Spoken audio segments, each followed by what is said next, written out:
Get the Angel Reese special at McDonald's now. Let's break it down. My favorite barbecue sauce, American cheese, crispy bacon, pickles, onions, and a sesame seed bun, of course. And don't forget the fries and a drink. Sound good? Ba-da-ba-ba-ba. At participating restaurants for a limited time. Oh, sheet. Honey, chill. It's just laundry. Not that. I'm talking about these Arm & Hammer Power Sheets. All the power of Arm & Hammer laundry detergent in a convenient tossable sheet. Oh, sheet. That's what I'm saying. And Arm & Hammer Power Sheets deliver an effective clean at a great price. Think of all the laundry we'll do. And all the money we'll save. Oh, sheet. Arm & Hammer, more power to you.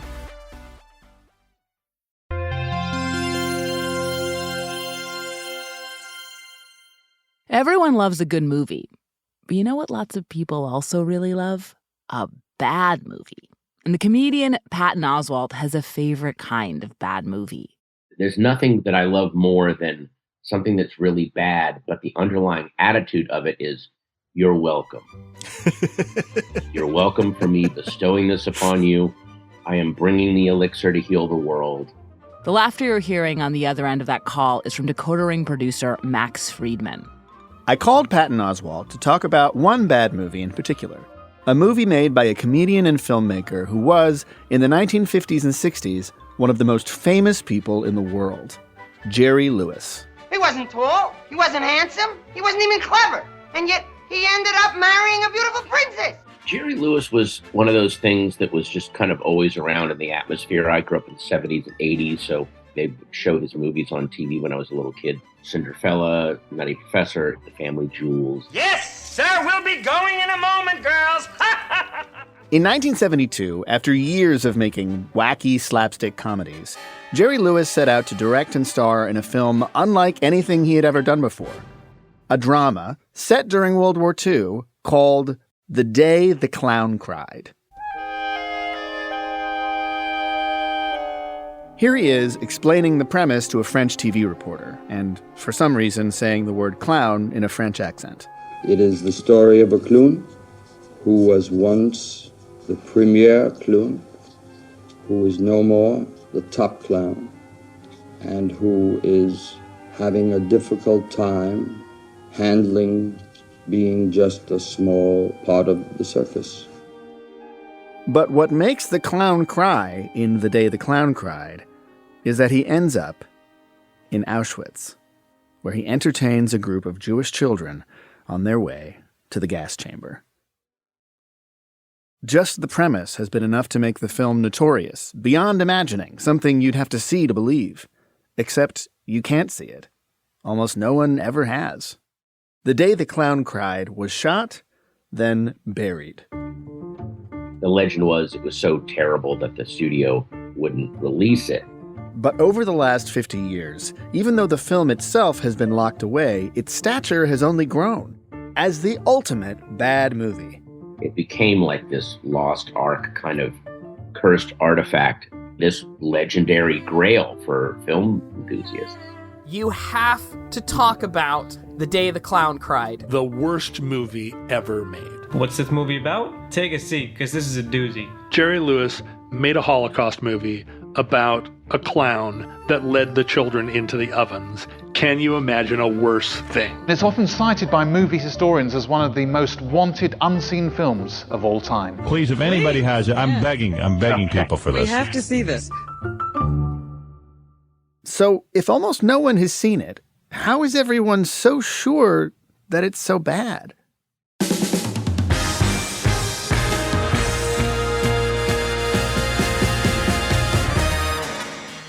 This is Decoder Ring. I'm Max Freedman. It's hard to imagine now, but back in the early 70s, there had never really been a Holocaust movie as such.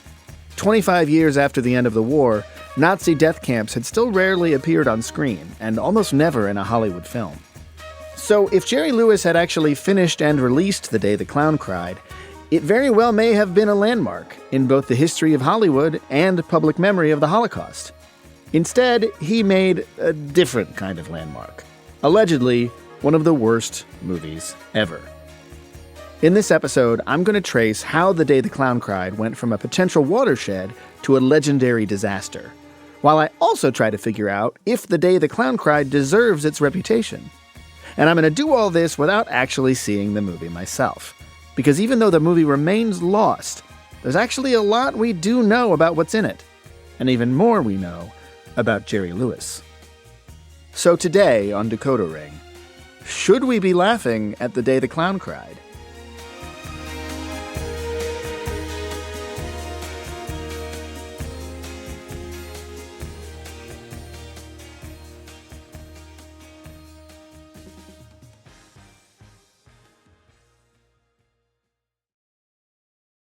It's smart to always have a few financial goals. What's a really smart one you can set?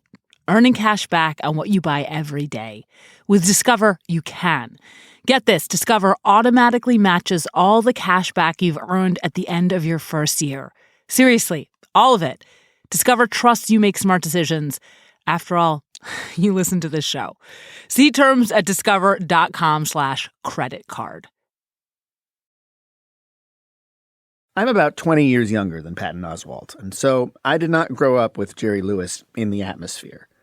I saw The Nutty Professor as a kid, and I was vaguely aware of the annual Jerry Lewis telethon, but I don't think I knew just how big he had been in his prime. Jerry was, at various times in his career, the highest paid performer on radio, television, movies, live stage, nightclubs, and Broadway. Sean Levy is the author of about a dozen books about film and pop culture, including King of Comedy, The Life and Art of Jerry Lewis. Jerry started being well known in the late 1940s for the act he began with Dean Martin. And now, the Dean Martin and Jerry Lewis Show. It was chic. People would go to the Copacabana. You couldn't get a ticket. Martin and Lewis worked their way up from nightclubs to become superstars in radio, movies, and television. Like a pizza and wine, everything fine. Lasagna for you, bagels for mine. We belong together. Their act was built on the contrast between Dino, the suave crooner, and Jerry, who played a character he nicknamed the Kid. He was sort of a man-child. Ah, Ma! What are you...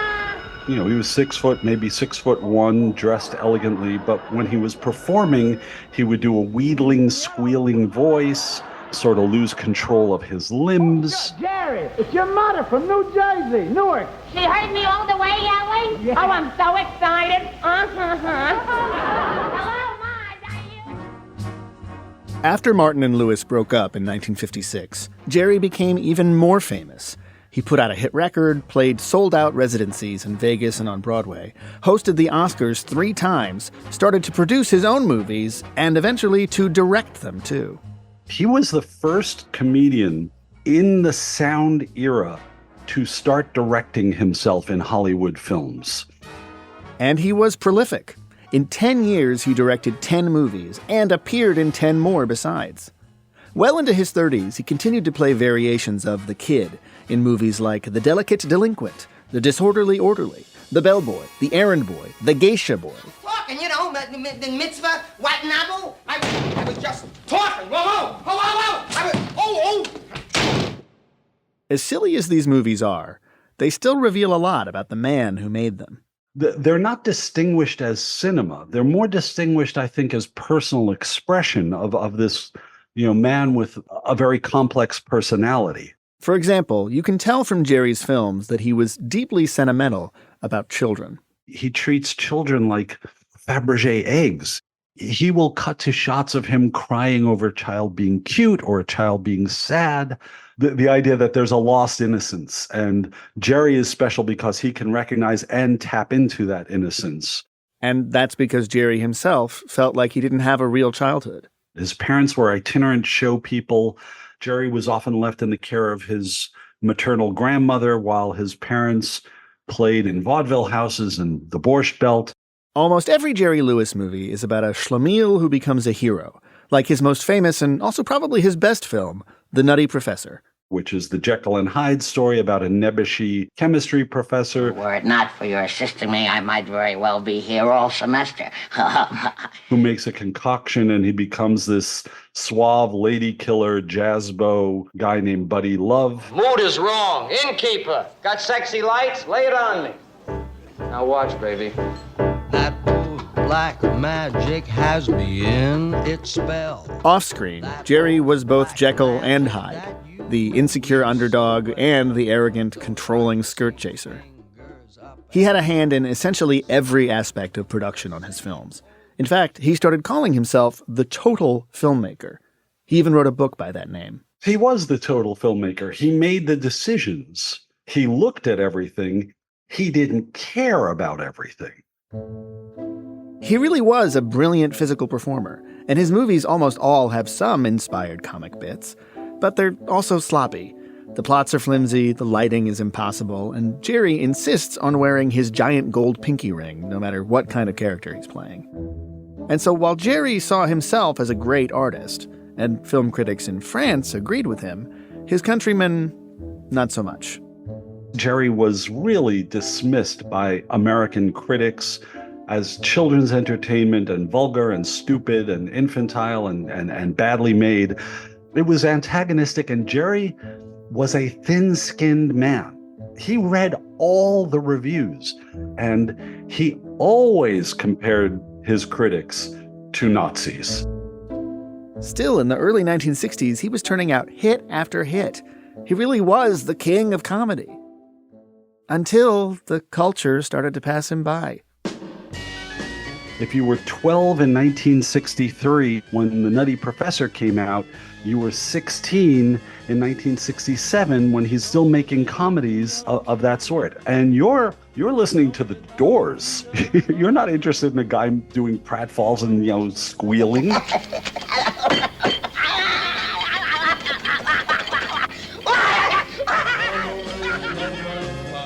And Jerry insisted that he was right to keep playing to that audience, but nobody was there any longer. And there was a lot of bitterness attached to that. Doing one of those pratfalls, he hurt his neck so badly, he developed an addiction to painkillers. And worse, his movies started to lose money. By the early 70s, he hadn't had a mainstream hit in 5 or 6 years. There wasn't a person in America who thought that Jerry Lewis was an important director in 1972, other than Jerry Lewis. And this is when he decided to take the biggest risk of his career. He decided to make The Day the Clown Cried.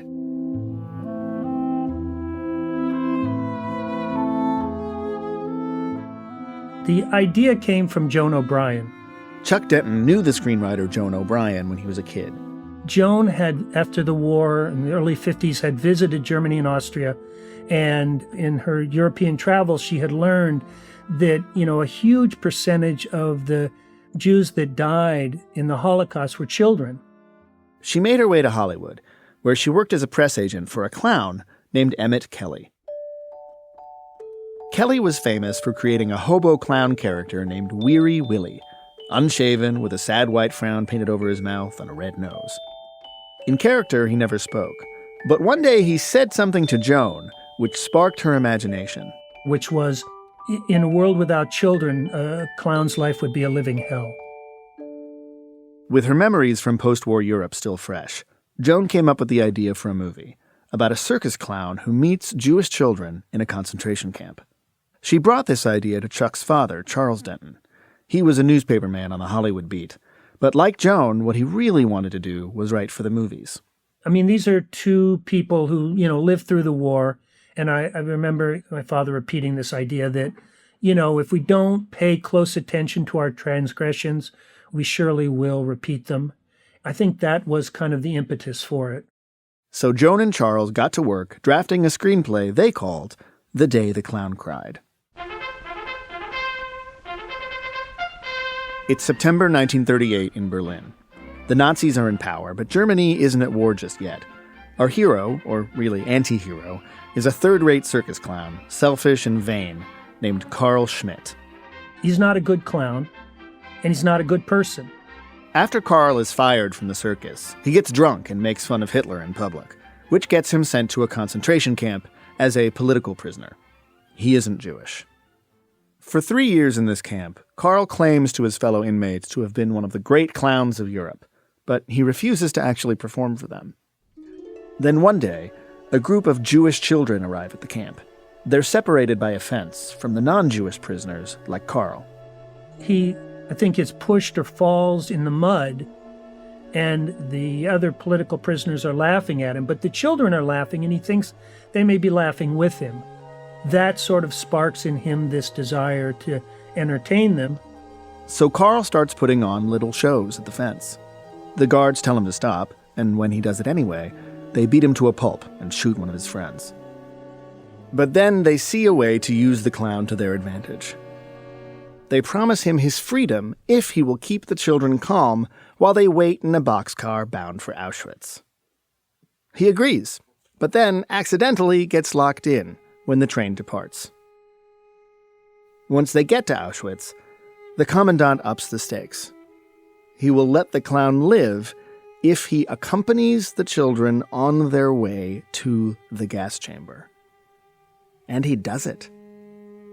Like the Pied Piper in grease paint, he leads them single file to their deaths. Only, in the end, he finds he can't leave them behind. The last little girl takes him by the hand. He smiles sadly and goes in after her. The door slams shut behind them. The final scene is described as follows. Close shot, Carl. His face is pressed against a steel door. He fights the panic within him. Then he quickly wipes his eyes and turns back towards the children. Slowly, he takes 3 chunks of stale bread from his coat pocket and begins juggling them, at the same time waggling his head from side to side. From deep inside him comes a tiny, tiny laugh. Suddenly, Carl tosses the pieces of bread high, high into the air and stretches out his arms to encompass all of the children. As they gather around him, they take up his soft laugh. Timidly at first, then more assuredly, until the chamber resounds with gentle laughter. Fade out. The end.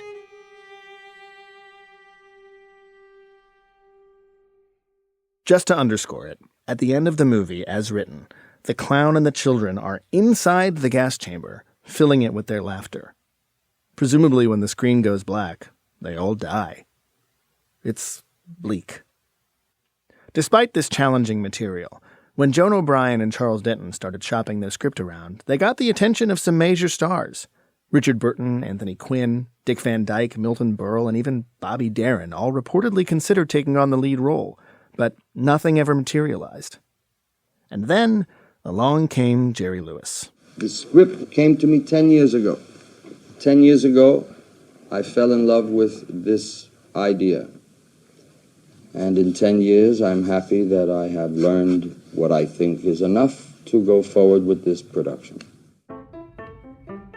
So, a past-his-prime comedian who had never made a serious film was going to direct and star in a Holocaust drama. When he gave that interview during pre-production, Jerry couldn't have known what chaos was in store, but he must have known that it wouldn't be easy, because what he was trying to do had never really been done before by anyone.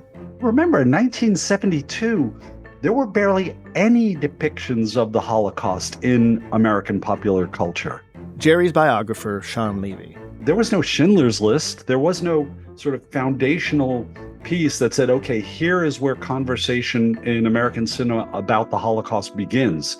So it was crazy to even think that you would approach the Holocaust as a subject matter, let alone Jerry Lewis. It's a large crapshoot, what I call a crapshoot, a gamble. I've been very fortunate, though. The public has been very good to me. I think that they will accept this if it's real. And to date it is. We'll see. When we come back, Jerry rolls the dice, and he comes up with Snake Eyes.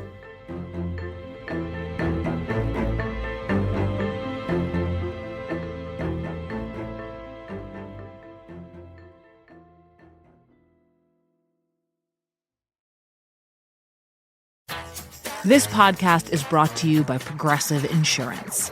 Fiscally responsible, financial geniuses, monetary magicians. These are things people say about drivers who switch their car insurance to Progressive and save hundreds. Because Progressive offers discounts for paying in full, owning a home, and more. Plus, you can count on their great customer service to help you when you need it. So your dollar goes a long way. Visit Progressive.com to see if you could save on car insurance. Progressive Casualty Insurance Company and Affiliates. Potential savings will vary. Not available in all states or situations. Imagine what's possible when learning doesn't get in the way of life. At Capella University, our game-changing FlexPath learning format lets you set your own deadlines so you can learn at a time and pace that works for you. It's an education you can tailor to your schedule. That means you don't have to put your life on hold to pursue your professional goals. Instead, enjoy learning your way and earn your degree without missing a beat. A different future is closer than you think with Capella University. Learn more at capella.edu. When Jerry Lewis decided to make The Day the Clown Cried, he was signing on to what could have been a groundbreaking project. There had been plenty of Hollywood movies about World War II, starting while the war was still being fought. But there had been almost none that depicted the Nazis' so-called final solution. It was very explicitly done on the part of the studios not to foreground the Nazi persecution of the Jews.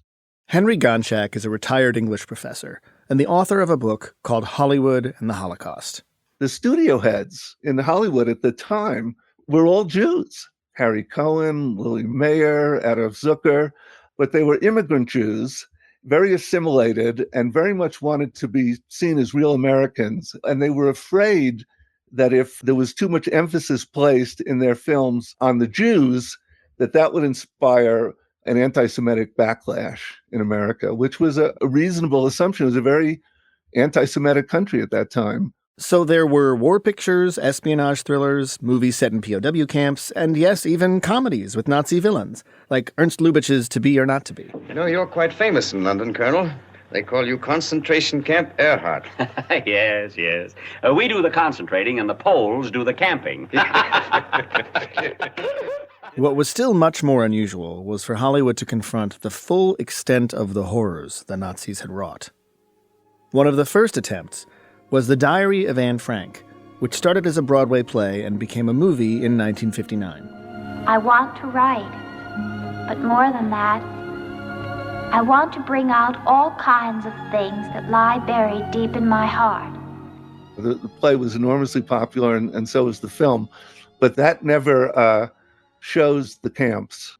It ends with the Frank family being arrested in their secret annex in Amsterdam. The 1961 courtroom drama Judgment at Nuremberg was more direct, featuring several minutes of real documentary footage taken by Allied soldiers after the liberation of Buchenwald and Dachau. A couple years after that, there were a few brief flashbacks in a movie called The Pawnbroker, but otherwise, when Jerry Lewis set out to make The Day the Clown Cried, the Nazi death camps had never been recreated on screen for an American narrative film. And Lewis, who was Jewish, he was born Jerome Levitch, wanted to change that, as he told biographer Sean Levy. He said to me, I don't care if this movie makes any money so long as everyone who never heard there was such a thing as a Holocaust sees it. That was the passion behind it. Whatever Jerry's loftier ambitions, after several years of flops, what was also immediately at stake was his career. He had a lot to prove. So I think also he thought this has a serious subject. They can't dismiss it as the Three Stooges. It's something real and true and powerful. I am going to make a work of art. It's terribly important to me, and I am in a very vulnerable position. I feel somewhat like the mother prior to giving birth to the child, praying for its well-being. Jerry dove into the project like a total filmmaker would. He and his production designer visited Auschwitz, Bergen-Belsen, and Dachau for inspiration. He lost 35 pounds on a grapefruit diet. He even hired a former SS officer as a technical consultant, a man who admitted it had been his job to pull the lever to release the gas. Jerry also rewrote the script. Though the original screenplay already spoke to some of his favorite themes, casting his critics as literal Nazis and himself as the champion of innocent kids, Jerry made some telling changes. For example, he changed the main character's name from Carl Schmidt, ordinary, not funny, to Helmut Dork, D-O-O-R-K. And he gave Helmut real talent, Instead of a pompous hack with delusions of greatness, Helmut is a great clown who used to be adored by audiences but has now fallen out of favor, not unlike Jerry Lewis himself. As he says to his perfect doormat wife, a character also invented by Jerry, "I can't handle the pain of being a has-been," with has-been in all caps. But the broad outlines of the story remained the same. A sad clown gets his groove back thanks to the love of some sweet, doomed, and mostly undifferentiated Jewish children. Filming began in Paris in March 1972, then moved to Stockholm, where the concentration camp sets had been constructed. But in Stockholm, everything began to come apart. The trouble started with the movie's producer, a Belgian named Nat Waxberger. Waxberger never showed up to set, and it quickly became clear he had not raised the money he claimed he had. The cast and crew started getting rubber checks, or not being paid at all, so to keep the movie alive, Lewis began paying them out of his own pocket. By Jerry's own account, he spent almost $1 million of his own money on this. But it wasn't enough. The Swedish studio where they were filming said it was owed hundreds of thousands more. So, having shot most of the movie, but not all, Jerry took drastic measures. He basically escaped in the night with a copy of the footage. The Swedish studio kept the original negative, but Jerry had a duplicate of the negative. Back in the United States, he started editing the movie and talking about it. Here he is on The Dick Cavett Show. The Day the Clown Cried will be I hopefully will finish cutting it the next 6 or 7 weeks. And we've been invited to the Cannes Film Festival, so I think we will open it then in May. Then it'll be released in America. This was optimistic, to say the least. When he returned to the States, he discovered not only had Nat Waxberger run out of money, his option on the material had expired prior to production beginning. In other words, the whole time Jerry had been filming The Day the Clown Cried, he had never had the rights to the story. When he found this out, he went to the screenwriters, Joan O'Brien and Charles Denton, hat in hand. I think they were kind of shocked at first that somebody would do this, basically steal the script. Still, Chuck Denton told me, after 15 years, his father and Joan were eager to see the movie made, even under these fishy circumstances. But then Lewis showed them some of what he had filmed. And they thought it was just terrible. Just a disaster. And I think it was heartbreaking. What did they think was terrible about it?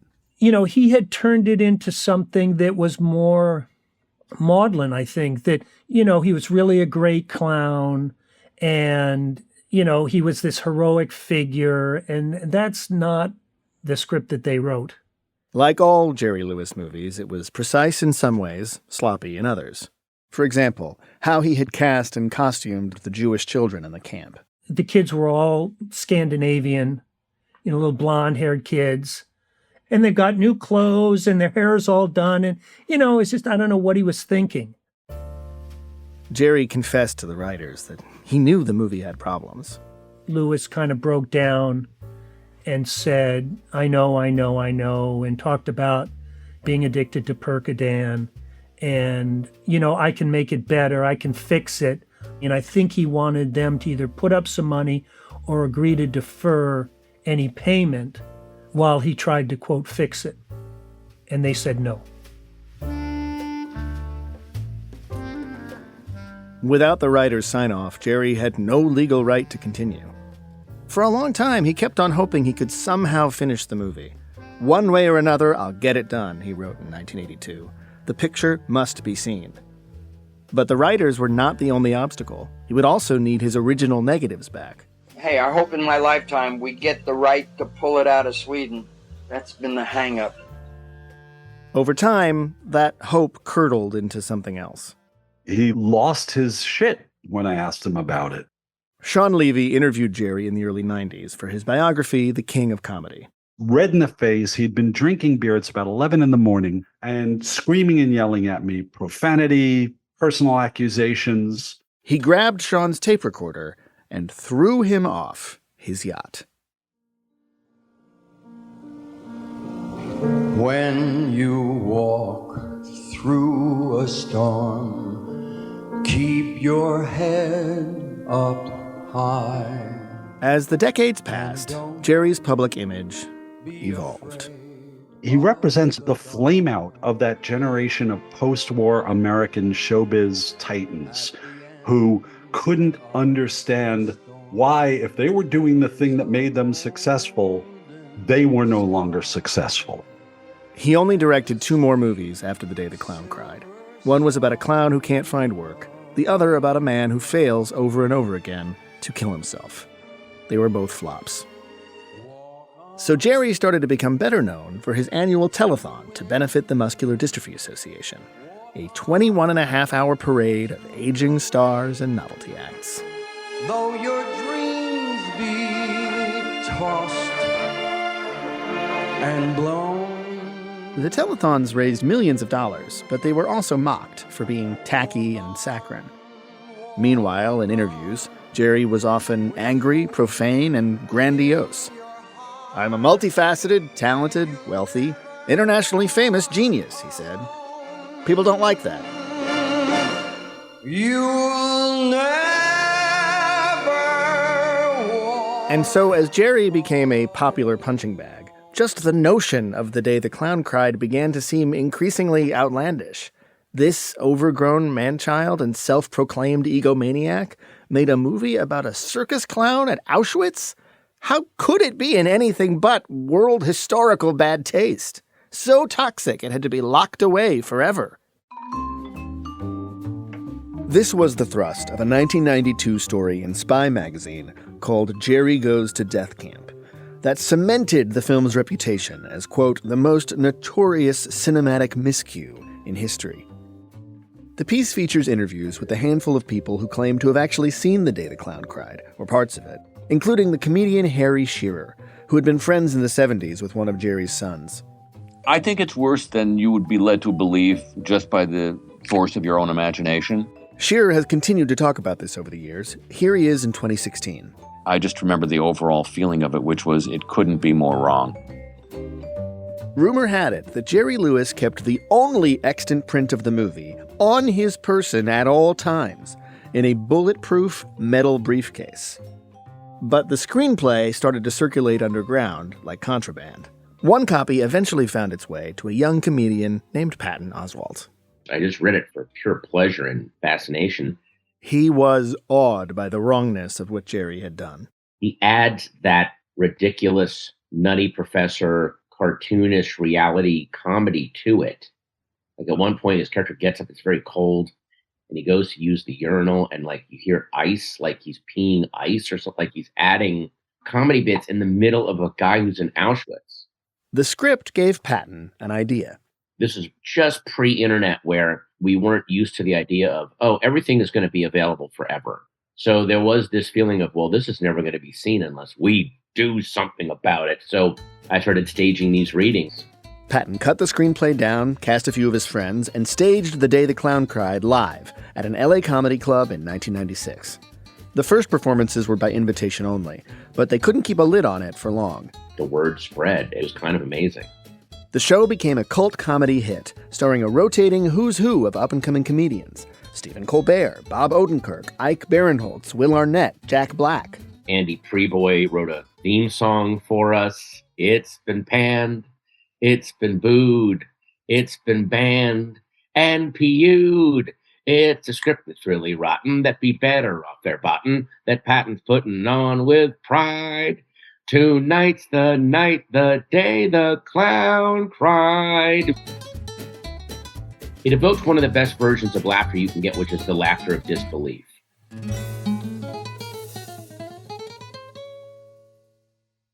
So here were Patton Oswalt and friends presenting The Day the Clown Cried as something so transparently terrible you could only laugh at it.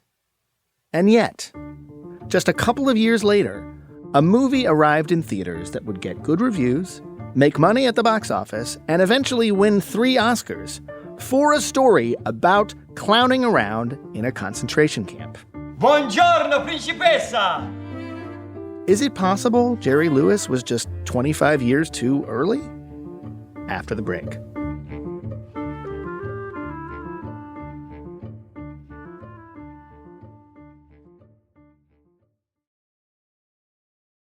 Ryan Reynolds here from Mint Mobile with a message for everyone paying big wireless way too much. Please, for the love of everything good in this world, stop. With Mint, you can get premium wireless for just $15 a month. Of course, if you enjoy overpaying, no judgments, but that's weird. Okay, one judgment. Anyway, give it a try at mintmobile.com/switch. Upfront payment of $45 for 3-month plan, equivalent to $15 per month required. Intro rate first 3 months only, then full price plan options available. Taxes and fees extra. See full terms at mintmobile.com. This episode is brought to you by Nerds Gummy Clusters, the sweet treat that always elevates the vibe. With a sweet gummy surrounded with tangy, crunchy nerds, every bite of Nerds Gummy Clusters brings you a whole new world of flavor. Whether it's game night, on the way to a concert, or kicking back with your crew, unleash your senses with Nerds Gummy Clusters. At the 1999 Academy Awards, the Oscar for Best Picture went to Shakespeare in Love. But the most memorable winner that night was a compact, wiry Italian named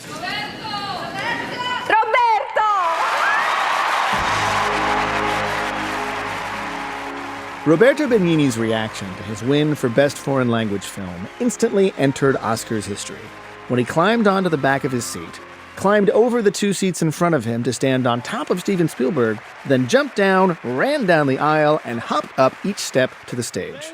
Thank you. This is a moment of joy, and I want to kiss everybody because you are the image of the joy. The movie for which he won this award, and later that night Best Actor, was Life is Beautiful. In a story that proves love, family, and imagination conquer all. Benigni plays Guido, a Jewish waiter turned bookseller who is sent to a concentration camp with his 4-year-old son, where he shields the boy from the horrors around him by convincing him it's all just a game. Però se si vince si prende il primo premio. Non dici che premio è? Il primo premio, te l'ho detto.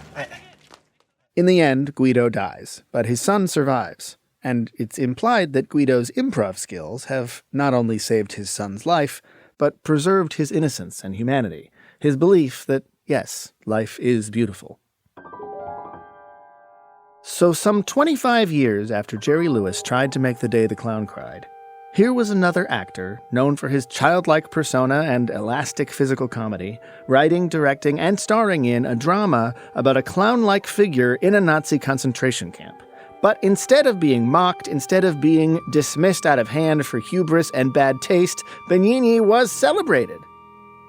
So what gives? Well, first of all, Life is Beautiful had the benefit of actually being released. Who knows how audiences would have responded to The Day the Clown Cried if they'd actually been able to see it. Certainly by 1999, the movie-going public was more accustomed to stories like this, with the death camps no longer a cinematic third rail. But most importantly, I think what made audiences love Life is Beautiful is that, weirdly, it's a feel-good movie. The ending is sad, but joyful too. The movie says that even in the most horrific circumstances, humanity can be creative and loving. These are soothing, consoling messages for the audience, but they're also messages that falsify these very black truths that you get from the Holocaust. Henry Gonchak, author of Hollywood and the Holocaust, is not a fan of this movie. The theme of that film is that the bond between a father and a child can never be broken, even by the Nazis, even by camps. But the whole point of the camp was to destroy human ties, to dehumanize the prisoners and to pit them against one another. All of that is falsified if you say that the bond between a father and a son can't be broken. Life is Beautiful was hardly the first movie to sentimentalize the Holocaust. In fact, this has long been the Hollywood way. To give the famous example in The Diary of Anne Frank, what they did was they took out of context one line from Anne Frank's diary, and the line is, "In spite of everything, I still believe that people are really good at heart." And that is the way both the play and the film end. If everyone is good at heart, the Holocaust couldn't have occurred. But that's a soothing message for the audience. Commercial filmmakers who want to tackle this subject have always had to strike an uneasy balance. If you want to educate as many people as possible about what happened, well, as the song goes, a spoonful of sugar helps the medicine go down. This was true even for Steven Spielberg when he directed Schindler's List. Without a doubt, the most successful Holocaust film ever made. There are depictions of the Holocaust in that film that are as horrific and as historically accurate as I think in just about any other movie. But on the other hand, Spielberg, who's very savvy about his audience, knew that if he just presented the Holocaust with unadulterated horror, with nothing affirmative, he would never reach a mass audience. So he gave them something affirmative. Survival. There's that powerful scene at the end where you see all the real people who lived to old age because Schindler saved them, the Jews. So the question is, how much do you soften it before you fundamentally distort it? Look, obviously there were Jews who survived the Holocaust. Otherwise, I wouldn't exist. And I can understand both the commercial imperative and the human impulse to find something affirmative or meaningful in the ashes. But on the other hand, 6 million Jews were murdered, along with 5 million Roma, homosexuals, disabled people, and other undesirables. And there is no upside, no catharsis. They died, and they died for nothing. I just don't know if anyone really wants to see that movie.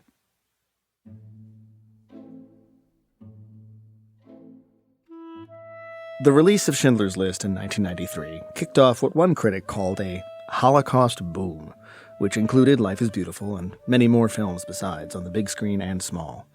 They're so common now they have subgenres. The Holocaust sports movie, the Holocaust revenge thriller, the Holocaust courtroom drama, the Holocaust love story.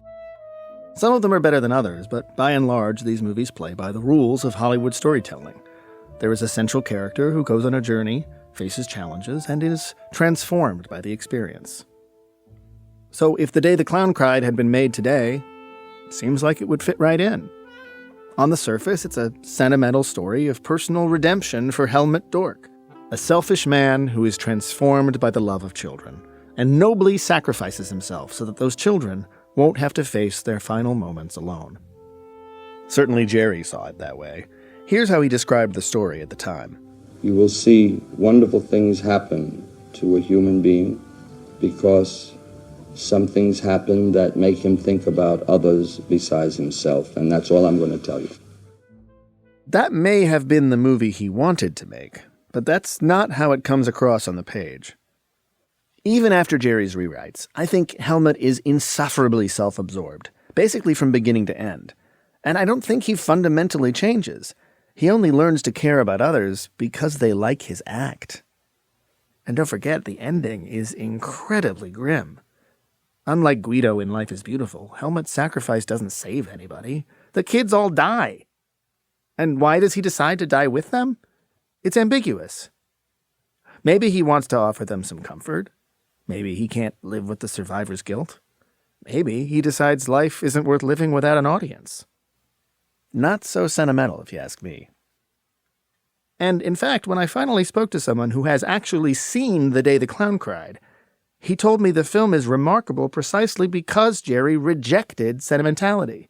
My opinion, this is only my opinion, is that at this moment he knows very well what he's doing, and he wants not to be nice with nobody, and nobody includes the audience. Jean-Michel Frodon is a film critic and historian who writes for the French version of Slate. And he told me, in his very French way, that The Day the Clown Cried is an important film because it refuses to make the Holocaust palatable.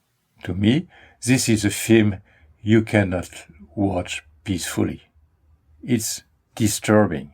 And this is one of the reasons it was attacked later on, that it was not nice to look at the film. Of course it's not nice.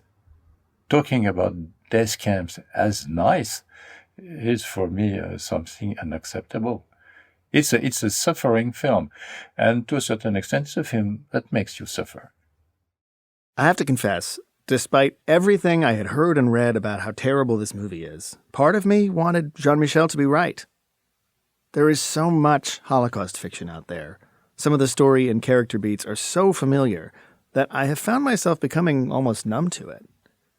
But ever since I first heard about The Day the Clown Cried, years ago, Just the image in my head of that grotesque final sequence.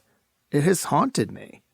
It got under my skin, which I think a depiction of genocide probably should do. So I went into this project halfway hoping that The Day the Clown Cried might have the power to shock, or at the very least surprise, in a way that few modern Holocaust movies do.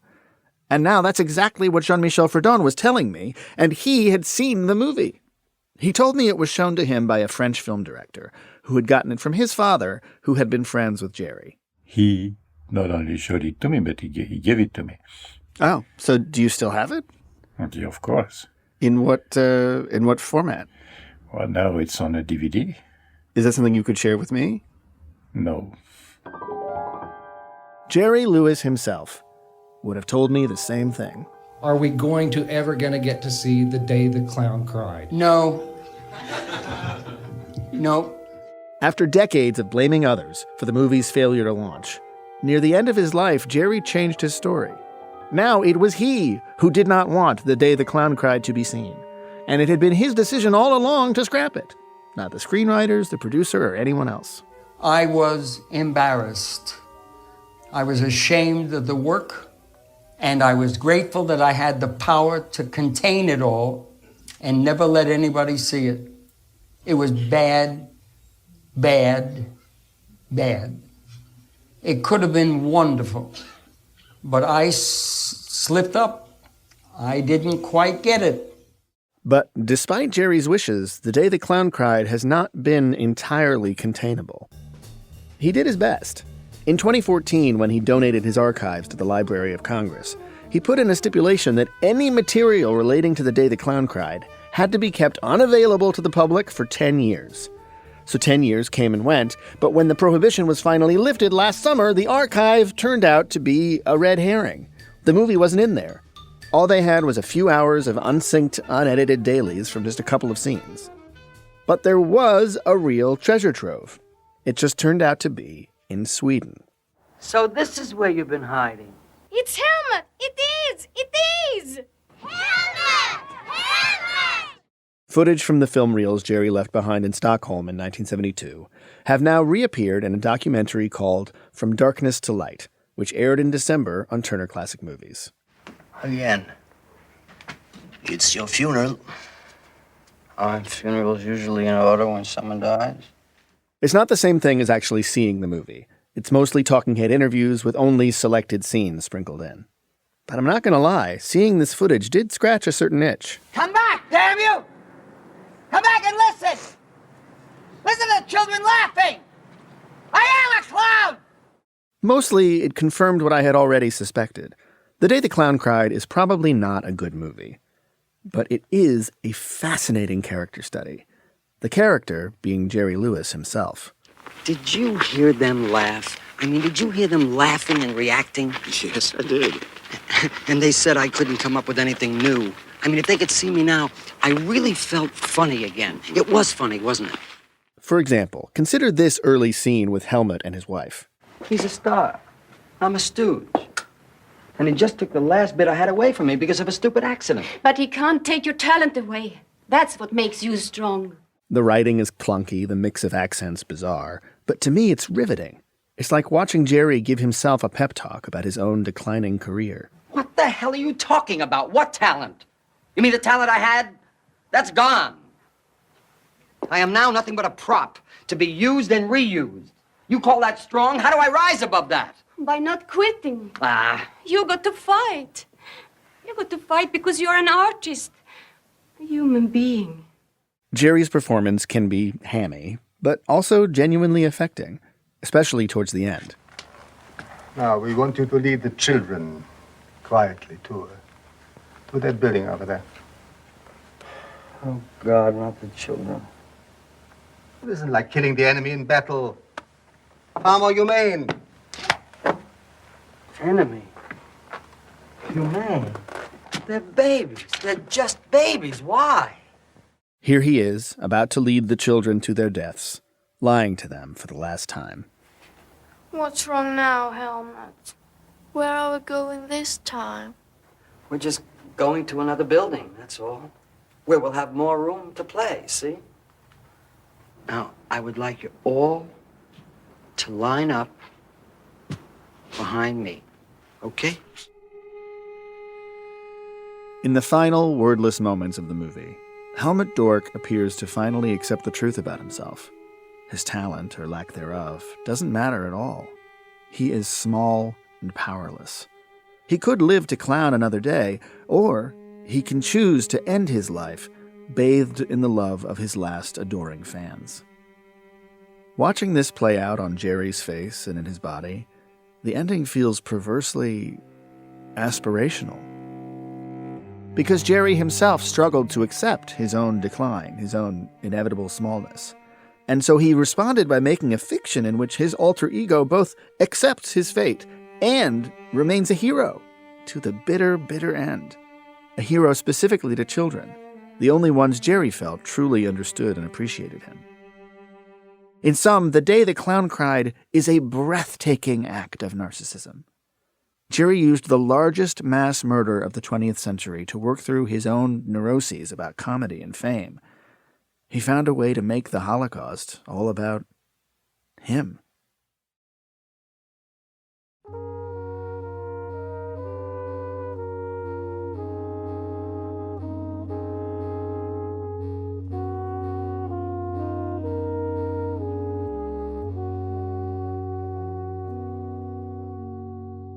Jerry Lewis died in 2017 at the age of 91. But the legend of The Day the Clown Cried lives on.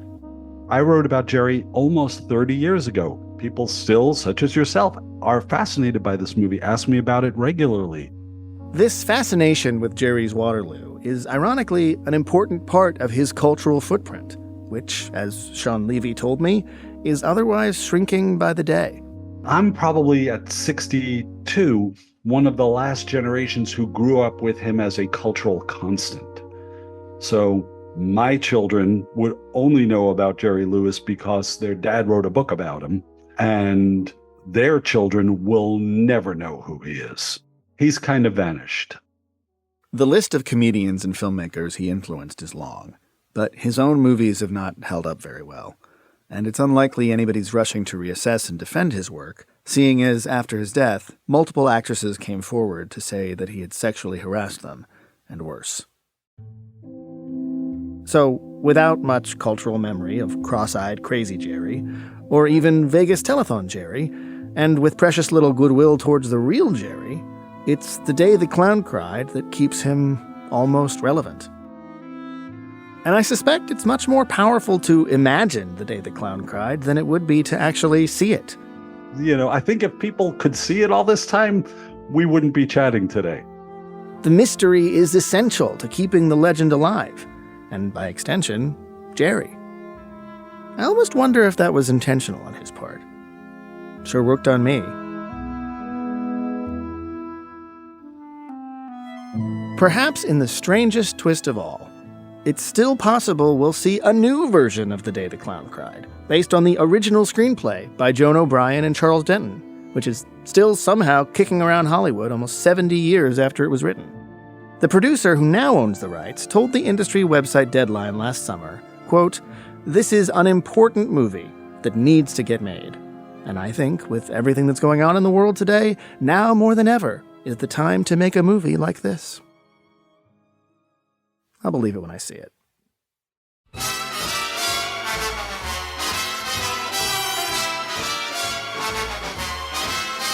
It seems to me I've heard that song before.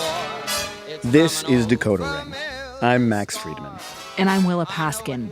If you're a Slate Plus member or ready to become one, please stick around and listen to a conversation Max and I had about the state of contemporary Holocaust fiction, which is booming. This to me is the question. It's like, why this, why now? Like 5 or 6 Holocaust or Holocaust-adjacent TV shows kind of all at the same time. If you want to hear more, you can sign up for Slate Plus. If you aren't already a member, you can subscribe now on Apple Podcasts by clicking Try Free at the top of the Decoder Ring show page. Or visit slate.com/decoderplus to get access wherever you listen. Slate Plus members get to listen to our show and every other Slate podcast without any ads, and you'll get unlimited access to Slate's website. Again, you can subscribe on Apple Podcasts by clicking Try Free or visit slate.com/Decoder Plus to sign up. This episode of Decoder Ring was reported, written, and produced by Max Freedman and edited by me. Decoder Ring is produced by me, Max, and Katie Shepard. Evan Chung is our supervising producer. Merritt Jacob is our technical director. Special thanks to Judy Berman, Bruce Handy, Benjamin Charles Jermaine Lee, Kaylee Thompson, Lizzie O'Leary, and Derek John. If you have any cultural mysteries you want us to decode, please email us at decoderring@slate.com. And you can also call us now on our Decoder Ring hotline. That number is 347-460-7281. We'd love to hear from you. Otherwise, we'll see you in 2 weeks.